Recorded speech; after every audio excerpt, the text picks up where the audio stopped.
युवाओं के खातों में जिस तरीके से 4 लाख रुपए स्टूडेंट क्रेडिट कार्ड के तहत जाते थे उनके पढ़ाई के लिए, उसमें भी सरकार ने कटौती कर दिया है।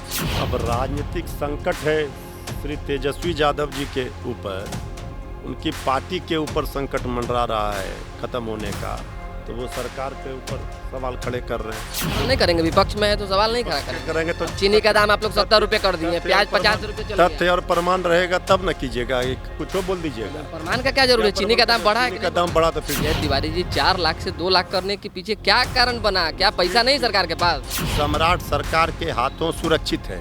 ये जो तेजस्वी जी गुमराह करके सोच रहे हैं कि छात्र नौजवान भटक जाएंगे, एक भी कोई आए उनके मार्च में नहीं शामिल हुए। तेजस्वी जी का जो अभी पिछले 2-3 दिनों में गतिविधि दिखा, लोक भवन मार्च का चाहे अन्य जगहों पर लगातार जा रहे हैं, क्या लगता है? ये बेचैनी है। बांकीपुर में जमानत जब्त हो गई, पार्टी के अंदर खलबली मची है, पार्टी बचानी है, नेता विरोधी दल का कुर्सी भी बचाना है। सड़कें सुनी हो जाएंगी तो संसद आवारा हो जाएगा सदन, ये बात तो यह जी ने कहा है। आपको सड़कों पर भी रहना चाहिए, लेकिन उपद्रव नहीं करना चाहिए, तिरंगे का अपमान नहीं करना चाहिए। राजद के लोग उपद्रव करते हैं, तो उस दिन क्या कर रहे थे? माइक से अनाउंस किया जा रहा था बैरिकेडिंग तोड़ दो। वंदे मातरम का अपमान नहीं सहेगा हिंदुस्तान, ये विरोधियों को समझ लेना चाहिए, कांग्रेस पार्टी को समझ लेना चाहिए। वंदे मातरम गाना ही पड़ेगा। जिसको इस देश से, इस देश की माटी से, भारत माता से प्रेम है, वो वंदे मातरम गाएगा। जिसको नहीं है वो नहीं गाएगा, उसको देश में रहने का अधिकार नहीं है। देश निकाला दे दीजिएगा। अरे भाई देश निकाला, वो जब नियम बन गया, जो कानून बन गया, अब कानून को नहीं मानेंगे। नमस्कार, मेरा नाम धीरज शर्मा है और आप न्यूज़ हाट देख रहे हैं। बिहार आर्थिक संकट झेल रहा है, ये बात नेता प्रतिपक्ष तेजस्वी यादव ने जो है ट्वीट कर जानकारी दी है और कहा है कि धीरे धीरे करके और भी ज़्यादा दिक्कतें बिहार की जनता को झेलनी पड़ सकती है। युवाओं के खातों में जिस तरीके से 4 लाख रुपए स्टूडेंट क्रेडिट कार्ड के तहत जाते थे उनके पढ़ाई के लिए, उसमें भी सरकार ने कटौती कर दिया है।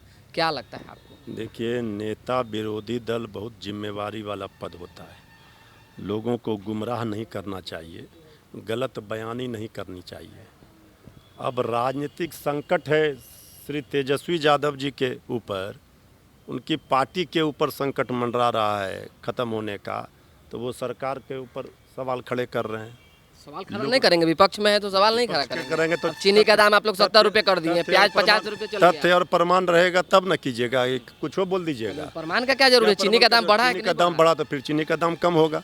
क्यों बढ़ा इसको नहीं बताइएगा, इसको भी जानिएगा ना। एनडीए सहयोगी दल के मंत्री तो कह रहे हैं कि बोलो चीनी का दाम बढ़ा है तो कोई दिक्कत नहीं है, शुगर हो गया, डायबिटीज हुई, क्या बयान है? जनता को पता है कि ये सरकार को आम लोगों की चिंता है, डबल इंजन की सरकार को। गरीबों के हित में, किसानों के हित में, छात्र नौजवानों के हित में सरकार सोचती है, काम करती है। परिस्थितियों के अनुसार अभी देखिए वैश्विक संकट आया था, पेट्रोल डीजल ईंधन के दाम बढ़े, लेकिन फिर भी आप देखिए दूसरे देशों की तुलना में भारत सरकार ने नियंत्रित रखा, ठीक है, दाम पर लगाम लगाया महंगाई पर। तो परिस्थितियों के अनुसार ये होते हैं, लेकिन इसके बाद फिर उसे कम कर दिया जाता है। लेकिन तेजस्वी जो उछलने लगते हैं, अरे बाप संकट बढ़ गया। अरे स्टूडेंट का क्रेडिट कार्ड का जहाँ सवाल है, 2 लाख रुपया मिलेंगे, 2 लाख रुपया के लिए दिया गया है, पोर्टल उसे करना है आवेदन, उसमें मिलेंगे। तो इसके लिए उनको बेचैन होने की क्या जरूरत, गुमराह करने की? जय तिवारी जी 4 लाख से 2 लाख करने के पीछे क्या कारण बना? क्या पैसा नहीं सरकार के पास? भाई उसके पीछे कारण है, जो सरकार पहले 4 लाख रुपया देती थी, आज भी 4 लाख रुपया दे रही है। पहले बात समझिए, उसमें कुछ सुधार करके उसको 2 लाख रुपया जैसे दिया जा रहा है। इसके बाद नहीं कौज, देखिए इसका मतलब क्या, खजाना खाली हो गया? खजाना अगर इस शिक्षा से जुड़ा हुआ मामला था ना, इसलिए शिक्षा से जुड़ा हुआ मामला है, तो अभी इसमें कहाँ सरकार कह दिया कि नहीं 4 लाख रुपया नहीं मिलेगा? ये बताइए ना। सरकार का सम्राट चौधरी का बयान आ गया। अब क्या बयान, तो उसमें क्या है? तो पूरा बयान सुनिए, तो पहले पढ़िए, तो पूरा चीज़ जानिए, तो सारे चीज़ों की जानकारी लेकर के ही सोचनी चाहिए। छात्रों को, नौजवानों को, उनके लिए सम्राट सरकार चिंतित है, और छात्र नौजवान का भविष्य सम्राट सरकार के हाथों सुरक्षित है। ये जो तेजस्वी जी गुमराह करके सोच रहे हैं कि छात्र नौजवान भटक जाएंगे, एक भी कोई आए उनके मार्च में नहीं शामिल हुए, तो छात्र नौजवान को चिंता की ज़रूरत नहीं है। इसके लिए सम्राट सरकार बैठी है, उनके हित के लिए बैठी है और छात्र नौजवान भी सारे चीज़ों को समझ रहे हैं। अच्छा, एक सवाल है, अभी आप भी राजद में रहे लंबे समय तक, तेजस्वी जी का जो अभी पिछले 2-3 दिनों में गतिविधि दिखा, लोक भवन मार्च का चाहे अन्य जगहों पर लगातार जा रहे हैं, क्या लगता है? ये बेचैनी है। बांकीपुर में जमानत जब्त हो गई, पार्टी के अंदर खलबली मची है, पार्टी बचानी है, नेता विरोधी दल का कुर्सी भी बचाना है, तो उसी को लेकर के ये गतिविधियां बढ़ाई गई है। ये गतिविधि तो जिस समय ज़रूरत थी सड़कों पर लोगों को, तो कहाँ थे? विदेश भ्रमण पर। जब सदन चल रहा है और नेता विरोधी दल के पद पर बैठा व्यक्ति विदेश घूम रहा है, तो गैर जिम्मेवार विपक्ष का नेता हो जाएगा तो फिर उस पार्टी का भगवान ही भला है। सदन में कोई माननीय विधायक जवाब नहीं दे पा रहे थे विपक्ष के नेता कहाँ हैं। तेजस्वी जी को गंभीरता दिखानी पड़ेगी। हमारा मानना है लोकतंत्र में एक मजबूत विपक्ष चाहिए, सकारात्मक विपक्ष चाहिए, जो बेहतरी के लिए, राज्य के भलाई के लिए, जो जनता की भलाई के लिए काम हो रहे हैं उसका समर्थन कीजिए और सरकार को आप आईना दिखाइए। सड़कें सूनी हो जाएंगी तो संसद आवारा हो जाएगा सदन, ये बात तो जी ने कहा है। आपको सड़कों पर भी रहना चाहिए लेकिन उपद्रव नहीं करना चाहिए, तिरंगे का अपमान नहीं करना चाहिए। राजद के लोग उपद्रव करते हैं। तो उस दिन क्या कर रहे थे? माइक से अनाउंस किया जा रहा था बैरिकेटिंग तोड़ दो।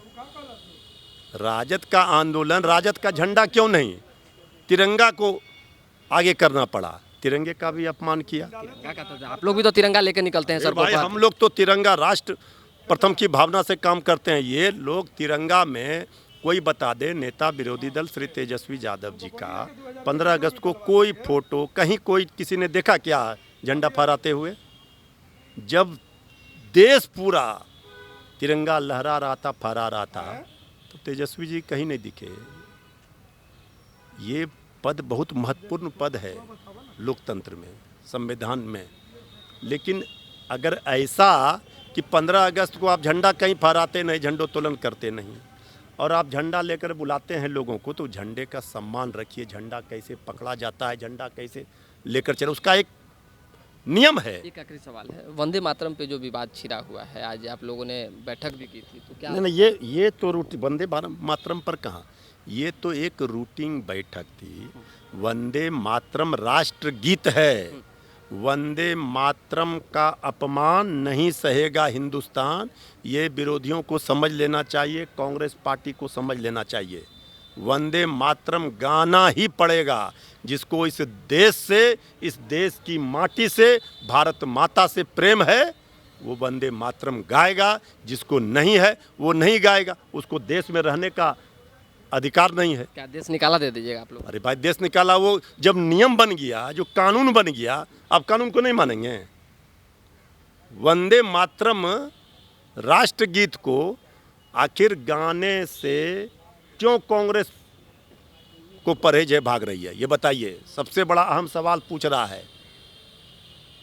चलिए, बहुत धन्यवाद। देखिए, तेजस्वी यादव खजाने की चिंता न करें, कहीं किसी तरह की कोई दिक्कत नहीं है। बिहार में बहुत बेहतर तरीके से सम्राट सरकार काम कर रही है। स्टूडेंट के लिए भी उन्हें चिंता करने की जरूरत नहीं है। वंदे मातरम को लेकर कानून बने, वो गाना पड़ेगा चाहे कोई हो। तो फिलहाल अभी के लिए दें इजाजत। हमारे साथ बने रहें, देखते रहें न्यूज़ हाट। बहुत बहुत धन्यवाद।